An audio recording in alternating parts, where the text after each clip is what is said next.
우리 이 시간에 하나님의 말씀 보도록 하겠습니다. 하나님의 말씀은 누가복음 9장 18절에서 27절까지의 말씀입니다. 누가복음 9장 18절에서 27절까지의 말씀, 제가 가진 성경책은요 106페이지와 107페이지에 있습니다. 성경 갖고 오신 분들은 성경을 가급적이 펴시고요. 그리고 다 찾으셨으면 다 같이 자리에서 일어나셔서 저와 여러분 한 절씩 한 절씩 교독하도록 하겠습니다. 누가복음 9장 18절에서 27절의 말씀입니다. 제가 먼저 읽겠습니다. 예수께서 따로 기도하실 때에 제자들이 주와 함께 있더니 물어 이르시되 무리가 나를 누구라고 하느냐?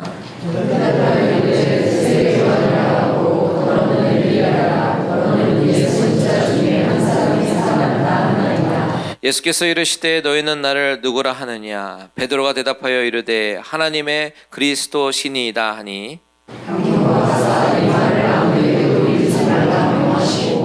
이르시되 인자가 많은 고난을 받고 장로들과 대제사장들과 서기관들에게 버림받아 죽임을 당하고 제3일에 살아나야 하리라 하시고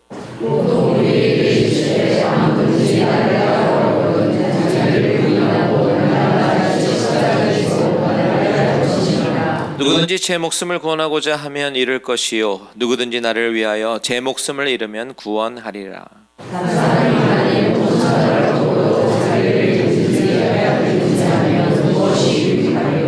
누구든지 나와 내 말을 부끄러워하면 인자도 자기와 아버지와 거룩한 천사들의 영광으로 올 때에 그 사람을 부끄러워하리라. 내가 참으로 너에게 이르노니 여기 서 있는 사람 중에 죽기 전에 하나님의 나라를 볼 자들도 있느니라. 아멘, 아멘. 다 같이 자리에 앉으시겠습니다. 잠깐 기도할게요. 하나님 아버지, 두렵고 떨리는 마음으로 하나님의 말씀 앞에 서기를 원합니다. 하나님, 그저 사람이 전하는 말씀이 아니라 이 말씀을 통해서 하나님의 음성이 들리게 하시고 하나님의 말씀이 우리 귀에 들리고 마음 가운데 심겨지며 또 믿음으로 받아들이며 믿음으로 반응하며 믿음으로 결단하는 우리 모든 갈릴레오 내교회 식구들 되게 하여 주시옵소서. 우리와 함께 하신 하나님을 찬양합니다. 예수님의 이름으로 기도합니다. 아멘. 자, 오늘 말씀은요 약간 엄숙하고도 그리고 약간 무거운 말씀이 될 수도 있겠어요. 왜냐하면 오늘 주님께서 질문하시는 질문이 우리의 인생 가운데 너무나도 중요한 질문이기 때문입니다. 우리는 우리 인생에서 가장 중요한 질문을 마주하게 되는데 그 질문이 무엇이냐면 바로 너희는 나를 누구라 하느냐라는 질문이에요. 이 질문이 중요한 이유는 이 질문의 대답이야말로 인간의 영원한 운명을 갈라놓을 만큼 의미 있고 영향력이 있기 때문입니다. 예수님을 구주라고 고백하는 자들에게는 영원한 생명이 있고 예수님을 그 외의 존재라고 고백하는 사람들에게는 심판이 기다리고 있습니다. 그렇기 때문에 이 세상에서 이보다 더 중요한 질문은 아마 없을 것 같아요. 오늘 저와 여러분은 이 질문 앞에 서기를 원합니다. 그리고 나는 어떻게 대답해야 되느냐 깊이 고민하고 생각해보는 귀한 시간이 되기를 주님의 이름으로 축원드립니다. 오늘 본문은 이렇게 시작합니다. 18절을 같이 읽겠습니다. 18절 시작. 예수께서 따로 기도하실 때에 제자들이 주와 함께 있더니 물어 이르시되 무리가 나를 누구라고 하느냐. 어떻게 시작하냐면 예수님께서 기도하시는 장면으로 시작해요. 따로 기도하셨다.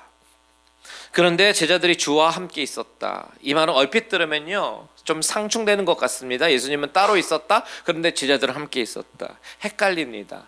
과연 함께 있었다는 얘기인지 따로 있으셨다는 얘기인지. 그런데 정확하게 말하자면 예수님께서 따로 기도하시고 그리고 나서 제자들이 주님의 곁으로 온 그런 모양을 이야기를 하는 겁니다. 오늘 제가 나누고 싶은 메시지의 포인트가 뭐냐면 여러분 잘 생각해 보세요. 설교 제목에 들어있어요. 예수님의 길 그리고 내가 가야 할 길. 자, 예수님은 어떤 길을 가셨고 그리고 나는 그의 제자로서 어떤 그 예수님의 길을 따라가야 되느냐. 그 질문이, 그런 대답이, 생각이 바로 오늘 설교 제목 안에 다 녹아져 있습니다. 그래서 그것을 생각해 보는 것이 오늘 메시지의 포인트예요. 그래서 이것을 계속해서 생각하면서 들으시면 좋을 것 같습니다. 그런 관점에서 봤을 때에 오늘 본문에서 주님은 먼저 바쁜 와중에서도 잠깐 시간을 내어서 따로 기도하셨다. 이 부분도 우리는 놓쳐서는 안 될 것 같아요. 왜냐하면 이것이 바로 우리가 예수님을 따라가는 제자로서의 삶이기 때문입니다. 지금 상황이 어떤 상황이냐면 예수님에게 있어서는 바쁜 사역의 일정 가운데 있으셨고, 지난주에도 말씀드렸지만 이제 곧 갈릴리 지역의 사역을 마무리하시고 예루살렘으로 올라가실 계획을 갖고 계시는 그런 시점입니다. 여러 가지로 계획할 것도 많고 분주하고 바쁘셨을 것 같은 그런 타이밍이라는 이야기죠. 그런데 그 바쁜 시간 가운데에서도 예수님은 따로 시간을 내어서 기도하셨다. 우리는 이 부분을 주목해 봐야 합니다. 여러분, 우리는 어떻습니까? 기도는 그저 식사하기 전에 잠깐 하는 것처럼 우리는 살아오지는 않았을까요? 특별히 시간을 내어서 따로 기도하는 것, 많은 크리스천들에게는 익숙하지 않고 훈련이 되어지지 않는 그런 부분일 수도 있습니다. 하지만 오늘 본문을 통해서 예수님께서 보여주시는 것은 우리의 일상의 삶에 있어서 기도는 너무나도 중요하다라는 것을 보여주고 계세요. 예수님에게 있어서 기도는 호흡과 같았습니다. 늘 바쁘시더라도 시간을 내셔서 기도하셨어요. 예수님이 이토록 기도를 틈틈이 하시는 이유는 뭐예요? 호흡이 끊어지면 사람이 생명을 이어나갈 수 없는 것처럼 주님께서 사명의 길을 가려고 하실 때에 기도가 없이는 사명을 감당할 수 없음을 누구보다도 가장 잘 아셨기 때문입니다.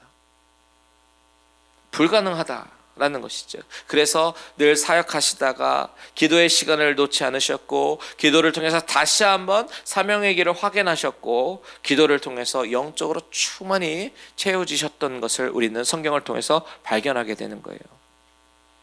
여러분, 주님의 이 모습을 우리는 반드시 기억해야 합니다. 그리고 배워야 합니다. 기도는 옵션이 아니에요. 기도는 우리의 호흡이 되어야 합니다. 우리가 호흡할 때 마음을 먹고 작정하고 호흡을 해야지 하고 호흡하진 않잖아요. 그냥 대부분의 시간에 내가 숨을 쉬는지 인식을 하지 않을 정도로 우리는 호흡이 너무나도 자연스럽습니다. 마찬가지로 신자에게 있어서 기도라고 하는 것은요, 바로 이렇게 자연스러워야 한다라는 사실이죠. 시카고 윌로우 크릭 교회 빌 하이벨스 목사님께서 쓰신 책 중에서요, 너무 바빠서 기도합니다 라는 책이 있습니다. 저는 그 제목이 너무 마음에 와닿았습니다. 너무 바빠서 기도합니다. 여러분, 저와 여러분의 일상이 너무 바쁘신가요?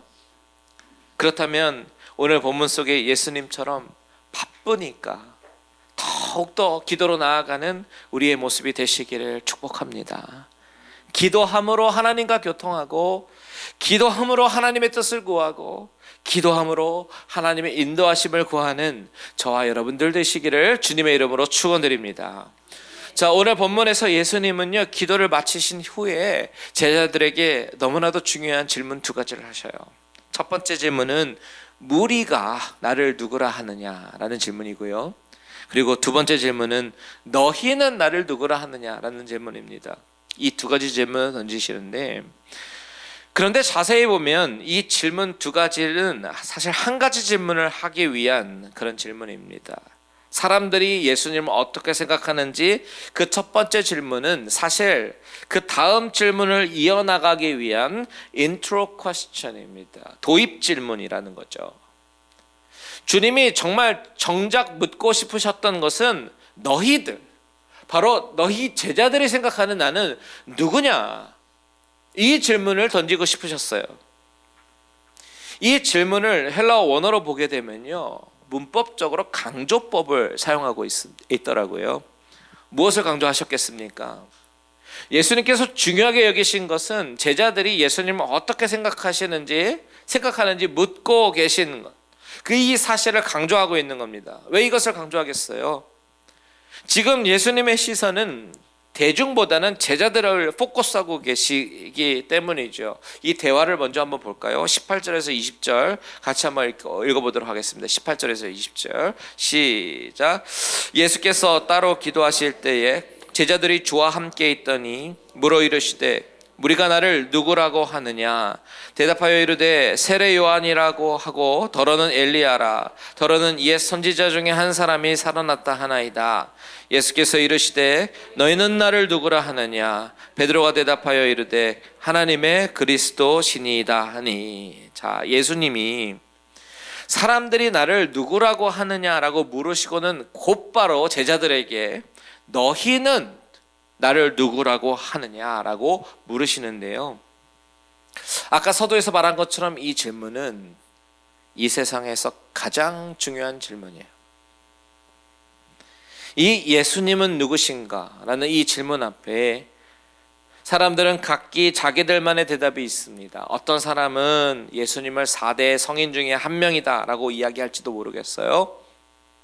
그리고 어떤 사람은 예수님을 기독교의 교주다라고 이야기할지도 모르겠습니다. 이처럼 세상 사람들은 다 자기가 해석하는 예수님을 이야기를 하지요. 그런데 예수님을 어떤 분으로 인식하느냐에 따라서 우리에게 영원한 생명이 주어지기도 하고 그렇지 않기도 하잖아요. 바울이 이 부분에 대해서 바울 사도는 어떻게 얘기했는지 아십니까? 우리 로마서 10장 9절과 10절 한번 보겠습니다. 로마서 10장 9절과 10절 말씀 같이 있습니다. 시작. 내가 만일 내 입으로 예수를 주로 시인하며 또 하나님께서 그를 죽은 자 가운데서 살리신 것을 내 마음에 믿으면 구원을 받으리라. 사람이 마음으로 믿어 의에 이르고 입으로 시인하여 구원에 이르느니라. 아멘. 여러분, 우리가 교회에 나오는 이유가 무엇입니까? 살아계신 하나님의 말씀을 들었을 때에 성령님께서는 우리의 마음을 여십니다. 오픈하셔요. 그래서 우리의 마음이 움직임을 경험하기도 하고 내가 죄인이다라는 사실을 깨닫기도 하고 회개하기도 합니다. 이게 다 성령님께서 역사하시는 거죠. 그러면서 하나님은 우리가 회개하고 믿음으로 고백하고 나아갈 때에 우리에게 구원의 기쁨을 주시는데 그 기쁨으로 인해서 다시 찬양하게 되고 다시 경배하게 되고 이것이 예수 믿는 기쁨이고 성령 충만이고 세상 사람들이 경험할 수 없는 믿는 자들만의 행복인 줄 믿습니다. 바울은요, 입으로 예수를 주로 시인하며 그가 죽은 자 가운데서 하나님께서 살리신 것을 믿으면 구원을 받는다라고 선언하고 있습니다. 예수를 주님으로 시인하는 것이 중요한 거예요. 그래서 예수님은 제자들에게 이 믿음을 확인하고 싶었고 그것이 제자들의 일생에 있어서 가장 중요한 물음이었기 때문에 질문이었기 때문에 주님은 제자들을 집중하시며 묻고 계신 것이죠. 다른 사람들은 나를 누구라고 하느냐라고 처음에 물어보셨지만 사실 그 대답은 관심이 없으세요. 예수님은 다른 사람들의 이야기는 다 필요가 없습니다. 내 관심의 대상, 내 사랑하는 제자들, 너희는 나를 누구로 고백하느냐. 바로 이것이 주님의 관심사죠. 그런데 여러분, 이 질문은 오늘 동일하게 성령님께서 저와 여러분에게 묻고 계십니다. 너는 나를 누구라 하느냐. 여러분은 예수님을 누구라고 고백하시겠습니까? 사람들이 신화 취급을 하든 교주로 생각을 하든 그 사람들의 의견 말고 바로 여러분의 예수님은 누구시냐라는 거예요. 오늘 본문을 보니까요, 베드로는 이 질문에 정답을 이야기합니다. 20절 보십시오. 20절 같이 한번 읽습니다. 시작. 예수께서 이르시되 너희는 나를 누구라 하느냐? 베드로가 대답하여 이르되 하나님의 그리스도시니이다. 베드로는 정답을 이야기합니다. 100점짜리 대답입니다. 헬라어로 보면 그리스도라는 단어 앞에 정관사가 붙어 있었어요. The Christ라는 거예요. 하나님의 그 그리스도라는 거죠. 여러분, 그리스도가 무엇입니까? 그분이 바로 구약에서 예언해 오던 메시아다라는 그런 이야기죠. 유대인들은 오랫동안 메시아를 기다렸습니다. 로마의 정치적인 압박에서 언약 백성인 약속의 백성들인 자신들을 구원하고 옛날 다윗 왕조의 영광을 되찾아줄 메시아를 기다렸어요. 그런데 베드로의 고백은 바로 그 메시아가 당신입니다. 예수님 당신입니다. 이렇게 얘기하고 있는 거예요. 마태복음을 보면 좀 더 구체적으로 얘기하죠. 뭐라고 얘기하냐면 주는 그리스도시요 살아계신 하나님의 아들이시니다 라고 얘기합니다. 다 같이 한번 고백해 볼게요. 시작. 주는 그리스도시요 살아계신 하나님의 아들이십니다. 하나님께서 죄인을 구원할 목적과 계획을 실행시키기 위해서 이 세상에 보내신 자가 바로 예수 그리스도시다라는 것을 고백하고 있는 거예요. 여러분, 이 고백, 하나님의 그리스도, 예수는 그리스도시고 하나님의 아들이심을 고백하는 이 고백이 바로 여러분과 저의 입술로 고백되어지기를 축복합니다. 자, 예수님은요, 이 땅에서 비참하고 억울하고 더 나은 미래를 꿈꾸는 사람들의 기대감을 충족시켜주기 위해서 이 땅에 오신 게 아닙니다. 그런 사람들을 위해서 오신 게 아니죠. 사람들의 기대감을 위해서 사역하시는 분이 아니시다라는 거예요. 아무리 비참하게 살고 아무리 억울하게 살아도 그런 사람들이 기대하는 바를 충족시키기 위해서 오신 것이 아니라 바로 사람들의 기대가 아닌 하나님의 기대, 하나님의 계획, 하나님의 일을 하나님의 방식대로 이루시기 위해서 이 땅에 오신 것입니다. 그 하나님의 일이 무엇이겠어요? 바로 영원히 죽을 수밖에 없는 나 같은 죄인을 구원하시기 위해서 오신 것이죠. 사람들의 기대와는 달라요. 식민지로부터 구원해 줄 정치가가 아닙니다. 돈 없는 사람에게 물질적으로 채워주면서 위로해 주시기 위해서 오신 것이 아닙니다. 바로 나, 죄인을 위해서 하나님은 계획이 있으셨는데 그 계획은 바로 구원의 계획이셨어요. 그런데 그 계획을, 하나님의 계획을 이루실 바로 그분이 예수 그리스도십니다라고 베드로가 고백하고 있는 것이죠. 그렇다면 여러분, 교회는 어떤 곳이 되어야 되는가? 바로 이 고백, 예수가 하나님의 아들 그리스도십니다라고 하는 이 고백 위에 세워진 공동체임을 믿으시기 바랍니다. 이 고백이 아니면 교회는 더 이상 교회가 아닌 거예요. 이 세상에서 예수님을 어떻게 바라보느냐는 중요하지 않습니다. 하나님은 하나님의 구원의 계획을 당신이 세우신 교회들과 함께 이루어 가시기를 원하십니다. 그렇기 때문에 교회는 이 교회의 정체성을 늘 잃어버리면 안 됩니다.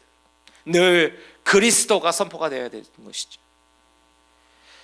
제가 아주 흥미로운 글을 읽었는데요, 그리스도 없는 기독교라는 책입니다. 그리스도 없는 기독교. 제목부터가 심상치 않아요. 이 책은 시작하자마자 아주 흥미로운 질문을 시작하거든요. 사탄이 한 도시를 완전히 장악했다고 한다면 어떤 모습일까? 그리고 이 질문에 대해서 어떤 한 목사님께서 이렇게 이야기합니다. 그 목사님이 이렇게 상상했다는 거예요. 사탄이 도시 전체를 장악한다면 술집은 다 문 닫을 거고 모든 음란물들도 다 자취를 감춰버릴 것이고 깨끗해진 거리에 사람들이 서로 웃음이 가득한 거리로 보행할 것이다 라고 이야기합니다. 의외의 대답이죠. 저주와 악담도 사라질 것이고 아이들은 선생님과 부모님들에게 공손하게 네 하고 이야기할 것이고 매 주일 교회는 사람들로 가득 찰 것이다, 이렇게 이야기를 합니다. 사탄이 지배를 하기 시작하면, 온전하게 그 도시를 장악하게 되면 그렇게 될 거라는 거예요. 그런데 그 다음 문장이 중요해요. 그런데 교회에서는 그리스도가 선포가 되지 않을 것이다. 여러분, 이 글이 시사하는 바가 너무 좀 깊지 않습니까? 현대 많은 교회는요, 성도님들에게 불쾌감을 주지 않으려고 우리가 죄인이다라는 사실을 슬쩍 뒤로 밀어버립니다. 그리고 행복에 대해서 이야기를 하고 블레싱에 대해서 이야기하고 축복에 대해서 이야기합니다. 부담스러운 이야기는 가급적 피하죠. 부담 주는 헌금과 봉사에 대해서는 이야기를 하지 않고 예수 그리스도를 따르는 길이 고난의 길이고 십자가의 길이라고 얘기하지 않고 예수를 따르면 풍성한 축복이 따른다고, 물질의 축복이 하나님이 주신 축복이다라는 것을 강조하면서 그것을 추구하게 만들어버립니다. 그저 편하게 교회 나와서 가정 이야기, 부부 이야기, 또한 이 세상을 살아가는 지혜 이야기 등등을 이야기를 하고 사람들 만나서 즐겁게 교제하고 긍정적인 마인드셋을 가지고 돌아가게 만드는 그런 교회의 모습이 그리스도가 없는 기독교의 모습이다라는 거예요. 하지만 여러분, 교회는 어떤 곳이 되어야 됩니까? 교회는 예수가 그리스도이심을 선포하는 곳이 되어야 합니다. 예수님의 희생이 없이는 우리가 구원을 받을 수도 없었고, 예수님의 고난으로 바로 여러분이 나음을 입었다라는 사실, 그리고 예수 믿는 길은 고난의 길이고 십자가의 길이다라는 사실을 선포가 되어야 된다라는 사실입니다. 그렇기 때문에 오늘 본문을 보시면 예수님은 정답을 말하고 있는 베드로에게, 그래, 그 정답을 맞췄다면 이제 어떤 인생을 살아야 되는지 아니? 내가 그것을 알려줄게 하고 22절에서 24절을 말씀하고 계시는 거죠. 22절에서 24절 함께 읽겠습니다. 시작. 이르시되 인자가 많은 고난을 받고 장로들과 대제사장들과 서기관들에게 버림받아 죽임을 당하고 제3일에 살아나야 하리라 하시고, 또 무리에게 이르시되 아무든지 나를 따라오려거든 자기를 부인하고 날마다 제 십자가를 지고 나를 따를 것이니라. 누구든지 제 목숨을 구원하고자 하면 잃을 것이요 누구든지 나를 위하여 제 목숨을 잃으면 구원하리라. 아멘. 자, 주님은 이 땅에 고난을 받기 위해서 오셨습니다. 그것이 하나님이 죄인된 우리를 구원하시는 구원의 방식이셨어요. 그런데 그 고난은 쏙 빼고 영광만을 이야기하면 그것은 진정한 복음이 될 수 없죠. 안전병이 치유하시고 오병이요 기적 베푸시고 죽은 자 살리시고 삶의 모든 문제 해결해 주시고, 이런 사람들이 환호하고 영광스러운 칭송받을 만한 그런 일만 가득한 것이 메시아의 일이 아니라, 예수 그리스도는 바로 죽임을 당하고 살아나야 하리라, 그것이 그리스도가 감당해야 할 십자가의 길이다라고 주님은 말씀하고 계셔요. 그런데 주님은 그 가르침에서 그치는 것이 아니라, 그렇다면 너희들은, 제자들은, 나를 따르는 사람들은 바로 그 십자가의 길을 같이 가야 되는 사람들이야 라고 말씀하고 계시죠. 선택지를 주셔요. 아무든지 나를 따라오려거든.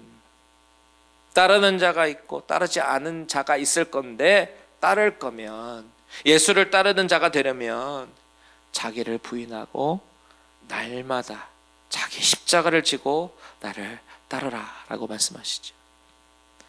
그러고 보니까 베드로의 신앙 고백을 다시 한번 보니까요, 베드로의 신앙 고백에는 뭐가 없냐? 자기 부인이 없었어요. 자기 부인이 없이 예수는 그리스도시다라고 고백만 하는 겁니다.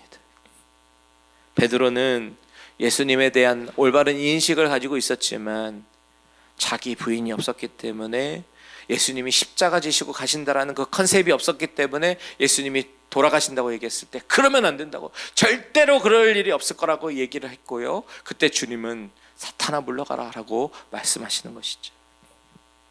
오늘 본문에서 예수님 자신에 대해서 말씀하십니다. 그리스도가 어떤 분이신가?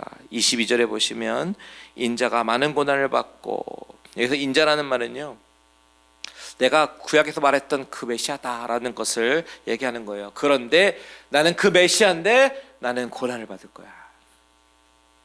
내가 버림받아 죽임을 당할 거야. 이렇게 말씀하시는 거예요.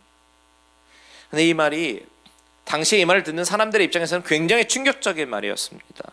왜냐하면 그들이 메시아에 대해서 그동안 알긴 알았는데 고난에 대해서는 몰랐어요. 왜냐하면 자신들이 원하는 대로 믿었기 때문입니다.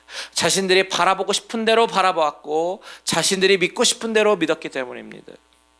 근데 여러분, 바른 신앙은 내가 믿고 싶은 분을 믿는 것이 아니라 하나님이 스스로 나타내고 말씀하시는, 성경에서 말씀하시는 그 하나님을 믿어야 하는 줄 믿으시기 바랍니다. 요즘 많은 사람들이 그래요. 교회 가서 부담 갖고 싶지 않다고요. 그래서 교회에서 봉사 이야기라든지 아니면 뭐 헌금 이야기라든지 헌신의 이야기라든지 이런 얘기, 부담되는 이야기 별로 듣고 싶어 하지 않습니다. 그래서 조용히 무명의 그리스도인으로 살아가기를 원하는 사람들이 많아요. 그런데 주님은 정확하고 분명하게 말씀하시지요. 아무든지 나를 따라오려거든 자기를 부인하고 날마다 제 십자가를 지고 나를 따를 것이니라 라고 얘기합니다. 여러분, 복음은 양면이 있는 것 같아요. 하나는 너무나도 감격스럽고 정말 눈물이 날 정도로 너무나 감사한 건데요, 디아들 사이드에는요 부담감이 있습니다. 거룩한 부담감입니다. 가만히 있을 수가 없어요. 복음을 한번 경험하면 나 같은 죄인을 살리신 그 십자가의 사랑의 깊이를 알게 되면요, 나도 그 길을 가겠습니다 라고 고백하게 되어 있습니다. 힘들어도 아파도 자기를 부인하고 내 자아보다 더 중요한 십자가의 길, 생명의 길을 선택하여 가게 됩니다. 왜냐하면 놀라운 십자가의 은혜를 경험했기 때문이죠. 마태복음 13장에 보면요, 밭에 감추인 보화 비유가 나오고 그리고 진주를 구하는 장사 이야기가 나와요. 천국은 마치 밭에 감추인 보화 같다라고 얘기했죠.